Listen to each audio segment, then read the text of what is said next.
Apa kabar bapak-bapak, ibu-ibu, sehat semua? Kumaha atuh damang? Alhamdulillahi rabbil alamin. Wassalatu wassalamu ala ashrafil khalqi ajma'in. Sayyidina wa syafi'ina wa zuhrina wa qurrati a'yunina wa maulana Muhammad wa ala alihi wa sahbihi wa man tabi'ahu ila yaumiddin. Beliau memesankan kepada kita, laisa minna, tidak dianggap sebagai umatku, man lam yarham saghirana, yang tidak sayang kepada anak-anak, walam ya'rif syarafa kabirina, tidak hormat kepada yang mulia, alim ulama, para guru, para kiai, para ajengan, para habaib. Yang kita hormati guru saya, guru kita semua, Al-Mukarram Kiai Haji Jujun Junaidi beserta seluruh keluarga. Mudah-mudahan dipanjangkan umur, disehatkan badannya, supaya kita mendapatkan barokah ilmunya, anak cucunya soleh dan solehah, mujahid fisabilillah. Hadir juga bersama kita pada kesempatan ini Bapak Umuh, Bapak Ridwan, bapak-bapak, ibu-ibu, hadirin hadirat, tak dapat saya sebutkan satu persatu. Insya Allah semuanya dimuliakan Allah Subhanahu wa Ta'ala. Amin ya Rabbal. Dalam perjalanan menuju pondok pesantren Al-Jauhari, apa yang terlintas di pikiran Ustadz Abdul Somad? Yang terlintas dalam pikiran saya, bagaimana nanti kalau di akhirat dihitung semua sholat Abdul Somad, ceramah Abdul Somad, haji dan umroh Abdul Somad, zikir dan sholawat Abdul Somad, semua dihitung. Lalu kemudian ada yang menuntut. Siapa yang menuntut?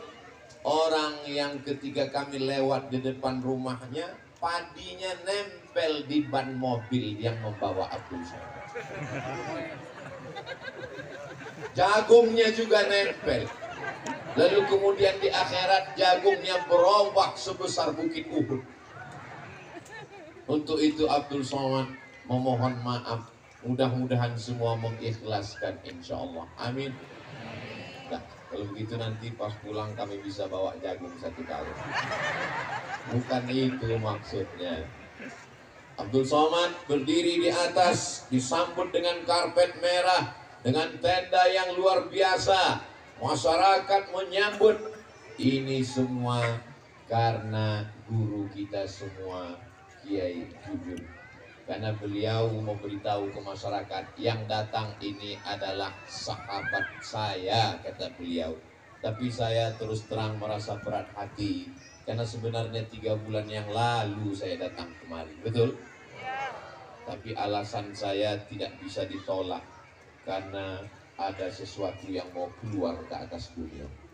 Sudah selesai kemarin akikah dan khitannya, berkat doa kiai dan semua jamaah, akhirnya Al-Fakir Abdul Somad pun bisa datang pada pagi hari ini. Tadi tidak sarapan di hotel. Kenapa? Karena tiba-tiba saja rasanya, nantilah makan. Rupanya Kiai Jujun sudah menyediakan sup ikan mas. Rasanya tidak bisa diceritakan dengan kata-kata, karena rasaku bukan rasamu. Begitulah Kiai Jujun memuliakan dan menghormati. Padahal saya datang sebagai murid, sebagai al-fakir, sebagai santri yang ingin bersilaturahim dan belajar. Saya tidak datang ingin niatnya berceramah, menggurui. Na'udzubillah. Niat selalu keluar rumah untuk belajar. Man kharaja fi talabil ilmi, siapa yang keluar rumah dengan niat menuntut ilmu, fahuwa fi sabilillah, maka dia sama seperti orang berjihad fi sabilillah hatta yarji'a, sampai pulang ke rumah. Saya keluar rumah kemarin dari Pekanbaru Riau, menyeberang dari Pulau Sumatera ke Pulau Jawa, ke bumi Pasundan, lalu kemudian niatnya jihad fisabilillah, maka semua yang hadir ini juga sampai pulang ke rumah nanti dapat pahala jihad fisabilillah. Bismillahirrahmanirrahim. Subhanalladzi asra bi'abdihi laila. Yang namanya Laila jangan GR dulu. Kok nama saya sih? Subhana maha suci Allah alladzi asra bi'abdihi, yang memperjalankan hambanya Laila pada suatu malam. Makanya banyak perempuan namanya Laila, lahirnya malam. Anak bapak dikasih nama Laila? Iya. Kenapa dikasih Laila? Karena lahirnya malam? Enggak Pak Ustaz, karena hitam. Hitam manis. Minal masjidil haram ilal masjidil haram sekarang di Saudi Arabia, Masjidil Aqsa sekarang di Palestina. Antara Masjidil Haram ke Masjidil Aqsa dari Saudi Arabia ke Palestina 1.500 kilometer. Yang nggak percaya ukur sendiri. Minal Masjidil Haram ilal Masjidil Aqsa alladzi barakna haulah, kami berkahi sekelilingnya. Untuk apa dilaksanakan Isra Mi'raj? Ada orang yang mengatakan Isra Mi'raj karena Nabi mau naik ke atas menemui Allah Subhanahu wa ta'ala di atas arsy. Kita Ahlus Sunnah wal Jamaah, Imam Abul Hasan Al-Asy'ari yang menyusun secara struktur, secara sistematis, secara mudah dari Quran dan Sunnah. Maka kita bermazhab fikih mengikut Imam Muhammad bin Idris Asy-Syafi'i. Secara akidah kita ikut Imam Abul Hasan Al-Asy'ari. Allah tidak di atas, Allah tidak duduk di arsy. Nabi Muhammad Isra Mi'raj bukan mau menemui Allah, tapi karena apa? Ayat ini menjawab, linuriyahu min ayatina, karena Allah ingin menunjukkan tanda-tanda kebesarannya. Kalau dikatakan Allah ditemui di atas arsy, lalu bagaimana dengan Nabi Musa berkata-kata dengan Allah di atas bukit Tursina? Maka makna Ar-Rahman alal arsyistawa, Allah bersemayam di atas arsy, artinya Allah maha kuasa. Bagaimana dikatakan Allah di atas arsy? Padahal arsy itu makhluk, arsy itu ada awalnya, ada akhirnya. Kalau Allah di atas arsy, sebelum arsy ada, Allah di mana? Sebelum tempat dan waktu diciptakan, Allah di mana? Allah sudah ada tanpa tempat sebelum tempat itu ada. Maka ketika tempat itu ada, Allah tidak berpindah kepada tempat. Itulah akidah Ahlus Sunnah wal. Ini mesti diajarkan kepada anak-anak kita dalam sifat 20. Wujud qidam baqa mukhalafatu lil hawadisi iyamuhu binafsihi wahdaniyah qudrat iradat. Allah di atas. Nabi Muhammad Isra Mi'raj karena ingin menemui Allah di atas. Berarti kau sudah menyamakan Allah dengan makhluk, padahal Allah berbeda dengan makhluk. Mukhalafatuhu lil. Insya Allah kalau sifat 20-nya masih tajam, maka kuatlah dia. Di mana mereka belajar sifat 20? Maka ada namanya tahfizul mutun. Masukkan anak-anak ke pesantren kalau mau selamat. Akidahnya matan aqidatul awam, fikihnya matan takrib Abi Suja. Begitu juga dengan mustalah hadisnya matan al-baiquniyah. Matan artinya syair-syair supaya mudah ketika anak-anakku menghafal syair di pondok, insya Allah sampai mati dia akan tetap hafal syair. Susah kalau kita ingat satu persatu, maka yang paling mudah adalah ngapal syair. Kalamuna labzun mufidun kastaqim ismun wa fi'lun thumma harfunil kalim. Sampai mati insya Allah nggak akan lupa. Begitu juga ketika belajar tajwid. Kalau dihafal hurufnya satu-satu payah. Sibdathana kam jada syakhsun qad samadum tayyiban zid fitu qanda' zaliman. Berapa itu ada ma'rifah? Susah kalau ma'rifah dihafal satu-satu. Innal ma'arifah sab'atun fiha sahal ana salihun dzal mafqatani ya rajul.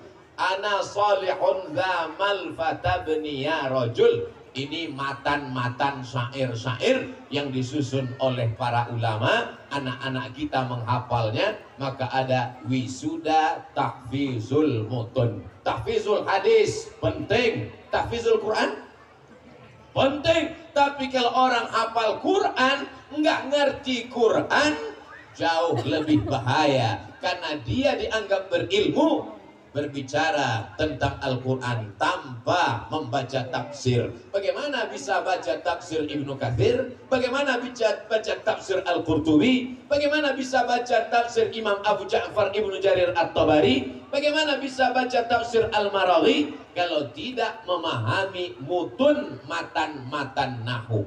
Maka masukkan anak ke pesantren. Yang sudah masuk ke pesantren, alhamdulillah. Dirian asra yusri, diperjalankan. Nabi Muhammad itu jalan sendirian atau diperjalankan? Diperjalankan. Termasuklah Ustadz Abdul Somad bisa sampai ke pondok pesantren Al-Jauhari. Jalan sendirian atau diperjalankan? Diperjalankan hingga sampai kemari. Maka untuk memahami Al-Quran tidak cukup hanya sekedar nahwu, sharaf, balaghah, mantik, ma'ani, bayan, tapi juga ilmu pengetahuan teknologi canggih. Semakin canggih dunia modern, semakin maju pesawat terbang, semakin hebat teknologi, maka Isra Mi'raj semakin masuk akal. Betul apa tidak? Terserah. Jamaah mau bilang tidak, saya teruskan juga. Sampai kapan? Sesuai dengan yang tertulis di botol 600 ml. Jamaah yang dimuliakan Allah Subhanahu wa Ta'ala, maka Nabi Muhammad diperjalankan. Jibril itu adalah malaikat, dan malaikat itu dari nur. Apa beda nur dengan nar? Nar api, nur cahaya. Nur cahaya. Nama ibu siapa? Nur. Kok ibu dikasih nama Nur? Saya lahirnya pas mati lampu, Pak Ustaz, supaya malam bercahaya terang benderang. Kalau satu Nur, kalau dua Nurani, kalau tiga Anwar. Hebatnya di Indonesia. Kalau satu jadi perempuan, Ibu Nur. Kalau banyak cahaya jadi laki-laki, Pak Anwar. Nur cahaya, Jibril alaihissalam. Apakah mungkin Jibril membawa cahaya? Maka Nabi Muhammad sallallahu alaihi wasallam pun juga cahaya. Sesuai dengan doanya dalam sholat tahajud. Allahumma ja'al fi qalbi nura, wa fi sam'i nura, wa fi basari nura, wa an yamini nura, wa an yasari nura, wa min amami nura, wa min khalfi nura, wa min fawqi nura, wa min tahti nura, waj'alni nura. Dalam riwayat lain, waj'alni nura, jadikan aku cahaya. Maka Nabi Muhammad sallallahu alaihi wasallam adalah cahaya. Jibril cahaya, Nabi Muhammad cahaya. Bagaimana dengan Burak? Burak digambarkan seekor kuda yang kepalanya kepala perempuan. Zaman saya waktu masih kecil pergi ke rumah tetangga, gambar itu ada ditempel di dinding. Gambar Burak, badannya kuda, kepalanya perempuan. Ini adalah penghinaan kepada Nabi Muhammad SAW. Tolong dicopot dan dibakar, karena Burak tidaklah seperti yang digambarkan para pelukis-pelukis itu. Burak diambil dari kata al-barqu. Bapak ibu semua anak-anak santri hafal ayatnya.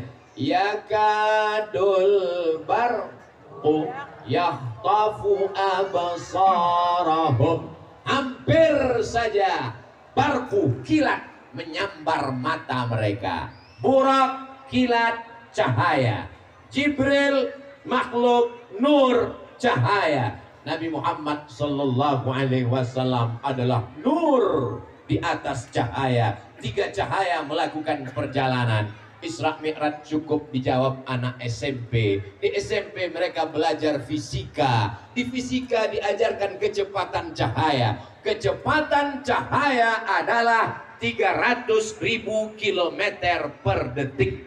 Jika dari Masjidil Haram ke Masjidil Aqsa jaraknya 1.500 km, kecepatan cahaya adalah 300.000 km per detik. Berapakah waktu yang dibutuhkan untuk Isra Mi'raj? Maksimal 6,4. Itu nanti keluar ujian CPNS. Mohon saudaraku yang ada di Badan Kepegawaian Nasional, buatlah ujian CPNS itu yang bermakna buat agama. Setuju? Yang isinya ada nilai dakwah dan agamanya. Setuju? Jangan seperti saya ikut CPNS dulu. Saya masih ingat soalnya. Tono, Tini, dan Tony menjaga warnet. Tini jaga warnet sore karena pagi dia kuliah. Tony jaga warnet sore karena malam dia masuk kelas. Tono dan Tini tidak bisa kerjasama karena pernah pacaran. Jam-jam berapa saja mereka bekerja sama? Coba kalau dibuatkan soalnya, ketika kecepatan cahaya 300.000 km per detik, jarak dari Masjidil Haram ke Masjidil Aqsa hanya 1.500 km, berapakah waktu yang diperlukan untuk Isra Mi'raj? Tidak sampai 1 detik. Innama amruhu idza arada syai'an ayyaqula lahu kun. Lalu kenapa Abu Jahal, Abu Lahab tidak bisa memahami Isra Mi'raj? Jawabannya simpel, karena Abu Jahal tidak pernah terdaftar di SMP negeri manapun. Silakan anak masuk ke Institut Teknologi Bandung. Silakan anak Anda masuk Institut Teknologi Surabaya. Silakan dia belajar kimia, fisika, dan biologi. Tapi itu dipahamkan untuk memudahkan memahami Isra dan Mi'raj. Jamaah yang dimuliakan Allah Subhanahu wa Ta'ala, itu sebagai pengantar tentang Isra Mi'raj, supaya jangan sampai kita bicara Isra Mi'raj orangnya nggak percaya dengan Isra Mi'raj. Kita bahas isi Isra Mi'raj, dia sendiri sulit meyakini Isra Mi'raj. Maka mesti muqaddimah Isra Mi'rajnya duluan. Di awal tadi saya bahaskan tentang bid'ah. Kenapa? Karena ada sebagian orang takut untuk datang Isra Mi'raj karena bid'ah. Kalaulah Isra Mi'raj itu bid'ah, berarti yang ngundang masuk neraka, yang datang masuk neraka, dan yang paling panas ceramahnya, yang paling panas nerakanya adalah yang ceramah tentang Isra Mi'raj. Sudah berapa kali masuk neraka saya gara-gara Isra Mi'raj. Kemarin Isra Mi'raj masuk neraka, hari ini Isra Mi'raj masuk neraka, nanti malam Isra Mi'raj masuk neraka, bolak-balik masuk neraka gara-gara Isra Mi'raj. Padahal kita sedang membahas isi daripada Isra Mi'raj.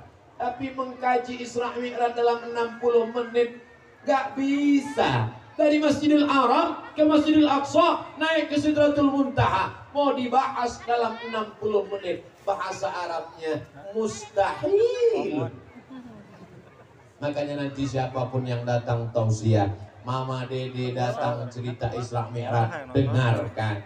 Papa Dede datang cerita Isra Mi'raj, dengarkan. Mbah Dede datang cerita Isra Mi'raj, dengarkan. Ustadz Somad cerita Isra Mi'raj. Yang penting datang, duduk, dengar, diam. Ngantuk tetap dapat pahala. Ilmu enggak. Jadi kalau ada orang yang tertidur dengar ceramah, itu menunjukkan ceramahnya merasuk ke hati. Karena berapa banyak orang sekarang sulit tidur, kena penyakit insomnia, gak bisa tidur.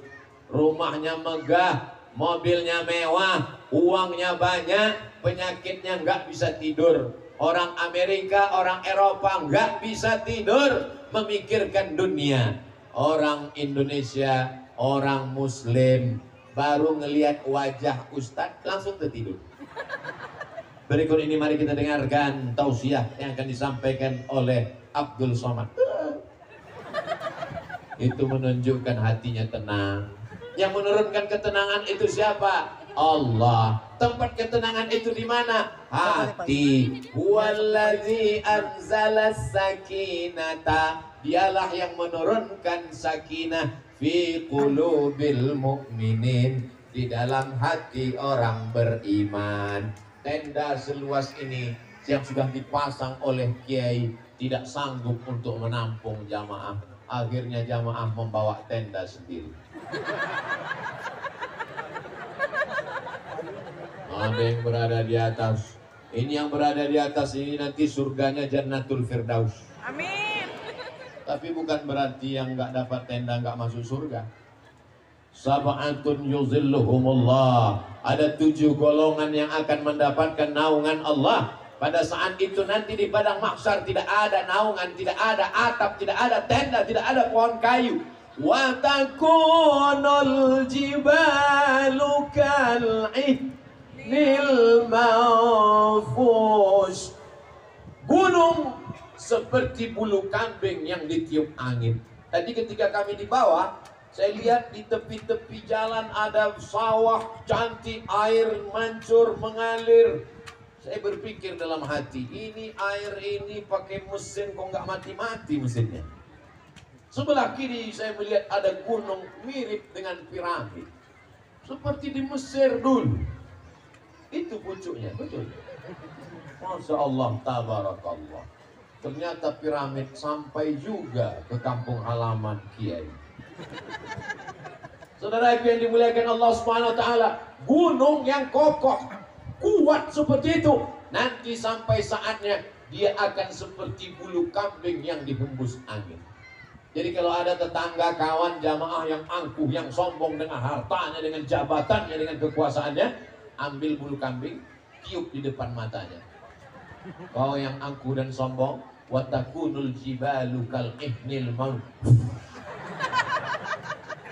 Kalau tidak ada apa-apanya di hadapan Allah Subhanahu wa taala. Tuh, gunung yang tinggi menjulang, dia akan seperti bulu kambing dihembus angin. Kalau gunung setinggi itu nanti seperti bulu kambing ditiup angin. Lalu Abdul Somad yang beratnya, nggak usah saya sebutkan.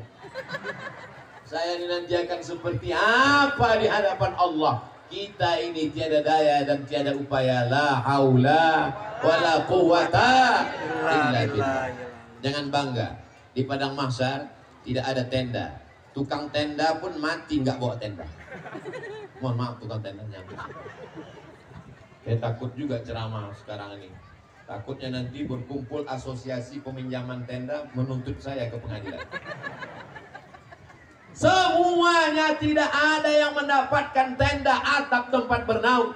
Tapi ada beberapa orang yang dapat naungan. Sab'atun yuzilluhumullah. Ada orang dapat naungan di padang mahsyar. Yauma la zilla illa zilluh. Hari itu tak ada tempat bernaung kecuali Allah. Di antaranya adalah rajulani, 2 orang. Tahabba fillah, berkasih sayang karena Allah. Ijtama'a alaih, berteman karena Allah. Wa tafarraqa alaih, berpisah pun karena Allah.